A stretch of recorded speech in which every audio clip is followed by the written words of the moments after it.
अरे का हो जाला के मम्मी? हाँ बोला। कहाँ जात बाड़ू? मेला देखे जात हई। आज 14 अप्रैल है, तुम कहीं ना पता है बाबा साहब का आज जन्म दिवस है। अच्छा। हमारे जो म्यूजिक डायरेक्टर है सुनील सरगम भी बाबा साहब के जन्म दिवस मनाने गए हैं, और उनकी जो औरत है रूबी सक्सेना भी गई है जन्म दिवस मनाने, और हमारे मुन्ना भैया गए हैं जन्म दिवस मनाने। हमारे जो बीडीसी अखिलेश भैया है वो भी गए हैं जन्म दिवस मनाने। जो लाल और पीला साड़ी पहनी हो इसको उतार दो, नीला साड़ी पहनिए और बाबा साहब को जन्म दिवस मनाने हमारे साथ दोनों प्राणी हम चलते हैं। अच्छा।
साड़ी पहनू पी, अरे साड़ी पहनू, अरे साड़ी पहनू पी, अरे साड़ी पहनू। कवन साड़ी आना, हे कवन साड़ी आना, पहनू भीम के जन्मवा, कवन साड़ी आना, पहनू भीम के जन्मवा, कवन साड़ी आना, पहनू भीम के जन्मवा, कवन साड़ी आना।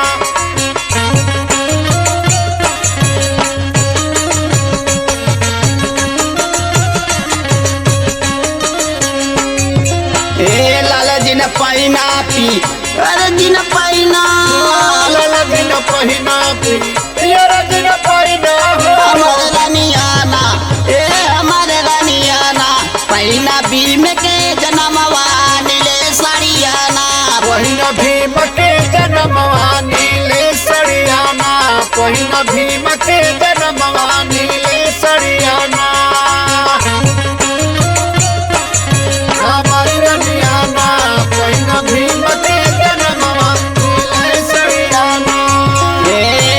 टीका दी हलू पी, यार टीका दी हलू, लाल टीका दी हलू पी, यार टीका दी हलू।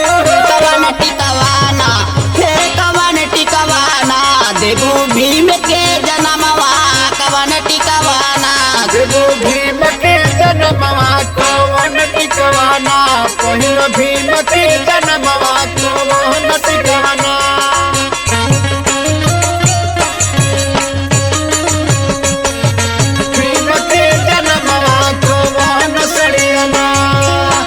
लाल जिन साटू पी, यार जिन साटू, लाल जिन साटू पी, यार जिन साटू। हमारे रानियाना, हे हमारे रानियाना, साटा भीम के जन्मवा, नीले टिकुलीना, साटा भीम के जन्मवा, नीले टिकुलीना, साटा भीम के जन्मवा, नीले टिकुलीना।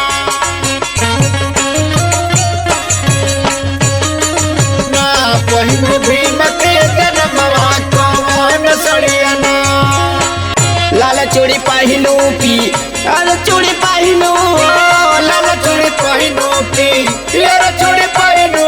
कवन चूड़ियाना, हे कवन चूड़ियाना, पहनू भीम के जन्मवा, कवन चूड़ियाना, पहिनू भीम के जन्मवा, कवन चूड़ियाना, पहिनू भीम के जन्मवा, कवन चूड़ियाना।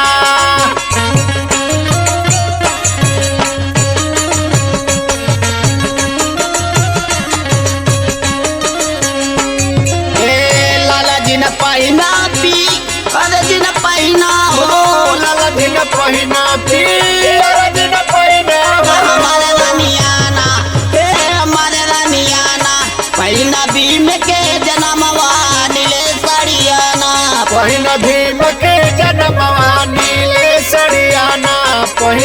भीम के जन्मवा नीले सड़ियाना।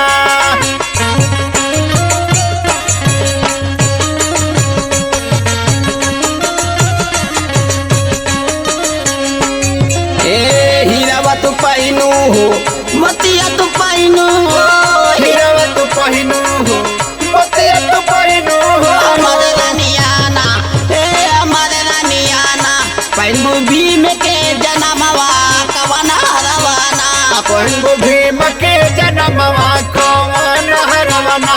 पहिनू भीम के जन्मवा कवन हरवाना।